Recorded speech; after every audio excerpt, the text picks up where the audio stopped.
Good evening, ladies and gentlemen, and welcome back to the channel.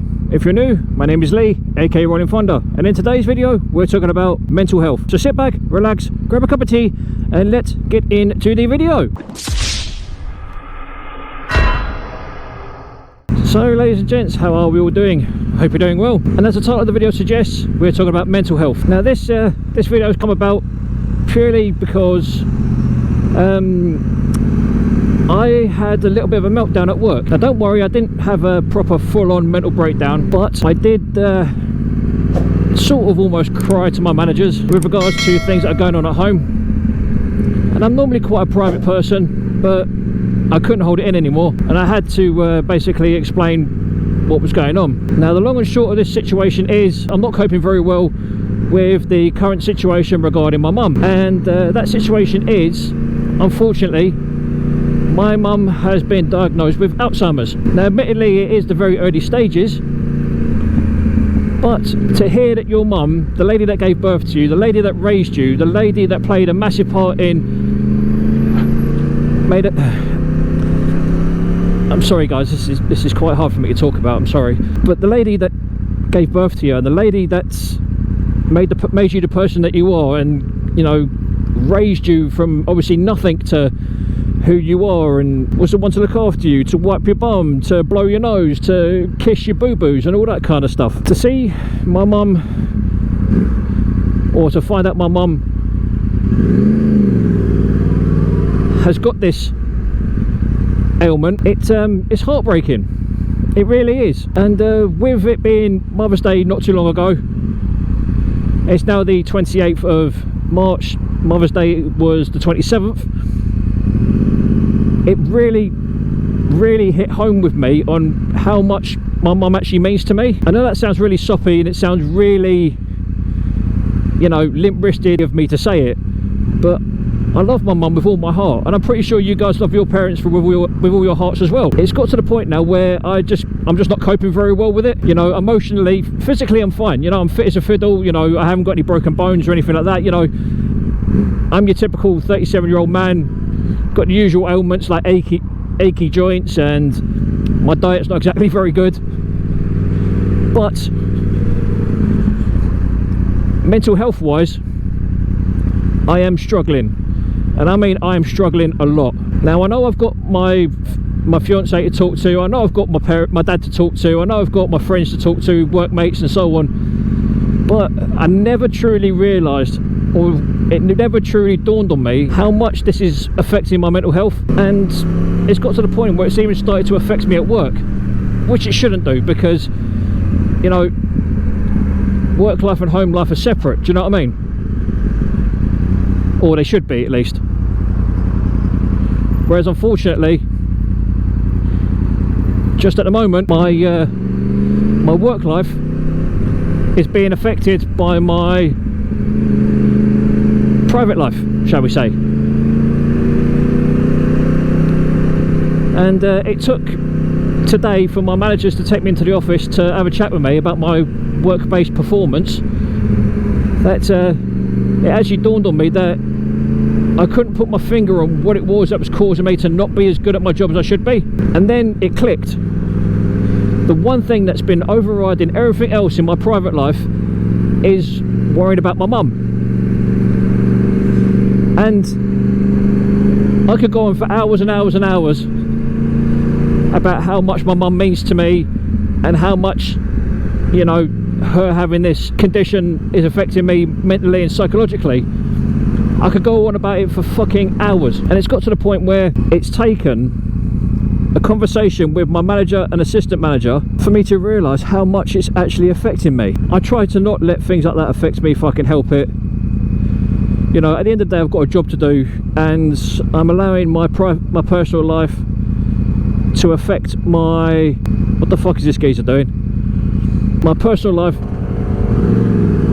has begun affecting my professional life. It's just got to the point where it's got so frustrating, like inwardly so, that's really, you know, really started to play on my mind. And like I said,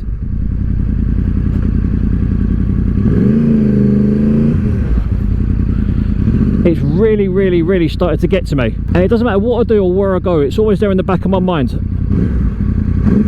I go to work, it's there. I go home, it's there. I'm out on my bike, it's there.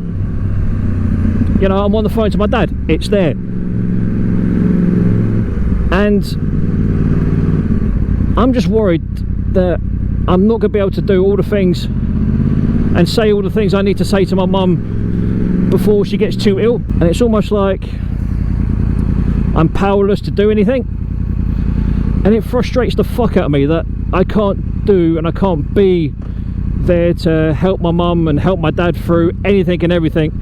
Because obviously, as you can appreciate, I've got my own life to live as well. I'm not going to turn around and say to my mum or my dad or any of my family for that matter, oh, do you know what, fuck you, my life's more important than yours. Because everyone's life is important. Doesn't matter if you're my best friend or my worst enemy. Life is still life, do you know what I mean? And it's just got to the point where, at the moment, with the way things are with my mum, I just feel just that little bit emotionally fragile, if that makes any sense. And it hurts my soul that I can't do all the things I want to do, because I'm a natural worrier. And I worry about the most stupid things. And then I worry about everyone and anyone that I come across. I'm worried about what people think. I'm worried about what people say. I'm worried about how my daily life's going to pan out. I worry about money. I worry about fucking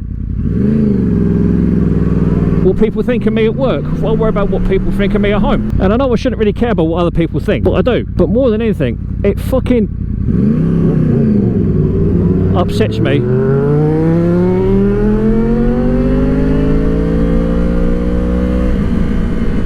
crash, go on you cunt, fucking crash.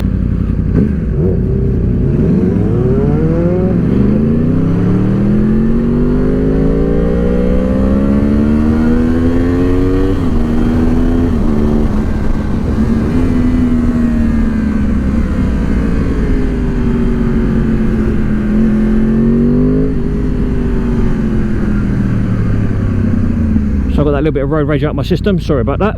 Quite literally, it frustrates me to the point where I scream. When I've not got the camera on and I'm not out on the bike,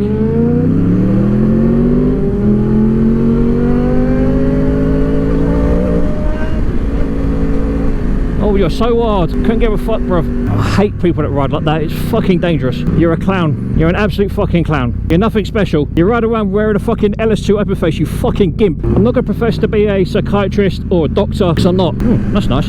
I'm talking honestly from my own personal experiences. I've had a few mind-fucky experiences over the years. I've seen 2 people die in front of me. I've seen really bad bike accidents. I've seen really bad car accidents as well. I've watched one of my dearest friends die in front of me. Well, not necessarily die, she didn't die in front of me. She was taken off life support, and I was there with her. I was there with my then girlfriend when she passed away, because she was one of my ex-girlfriend's best friends, almost like sisters. So in my 37 years, I've seen 3 people die in front of me. I've seen lots of bike accidents, lots of car accidents, so I've had a fair bit of trauma. Plus I've also had some other issues which I won't go into, but there was the diabetes, there was the potential high blood pressure that I had at the same time. So all that played a part in me being not so much emotionally nervous, but very much anxious. And this whole situation with my mum hasn't made it any better or any easier for me to deal with. And obviously, as you guys know or may know, my dad had a stroke a couple of years ago. My mum had a stroke about 6 months ago, so I've had that to deal with as well.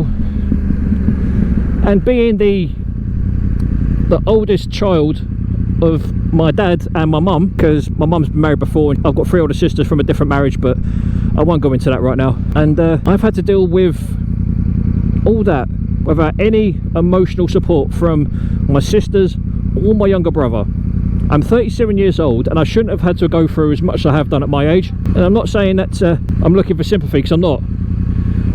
What I'm trying to do is make people aware of the absolute nightmare that life is when it goes wrong. And for me, just recently, it's gone wrong in quite a few ways.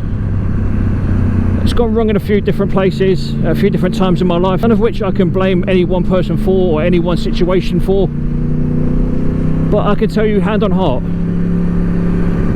that one of the single most upsetting things for me recently is that, with it being Mother's Day, like I said not too long ago, literally probably by the time you watch this video, a couple of days ago, no one, and I mean absolutely fucking no one, rung up my mum on Mother's Day to wish her happy Mother's Day. Not fucking one person. Not my sisters, not my brother, not my mum's grandkids, which are my nephews and nieces.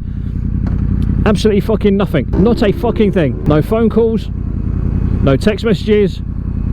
Two of my sisters didn't even fucking send her Mother's Day cards. And it's just stuff like that which just adds to the emotional turmoil that I've been through just recently. And then to find out that my mum's got fucking Alzheimer's to boot doesn't make it any easier. And like I said, it's taken a conversation between myself and my two managers for me to realise how messed up I've become mentally, because I've not been able to offload or decompress over it all. And yes, I know I have got my fiance to talk to. Yes, I know I have got my workmates and my outside of workmates, but none of them, well, I say none of them, a lot of them don't understand what it's like having a parent that's been diagnosed with Alzheimer's.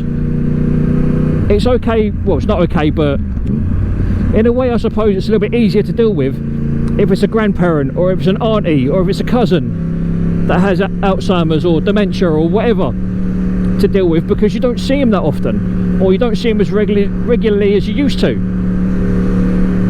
But when it's your mum, you know, like I said, the lady that gave birth to you, the lady that raised you from a baby, the lady that instilled you with the personality and the respect and the common sense and the decency that you grew up with.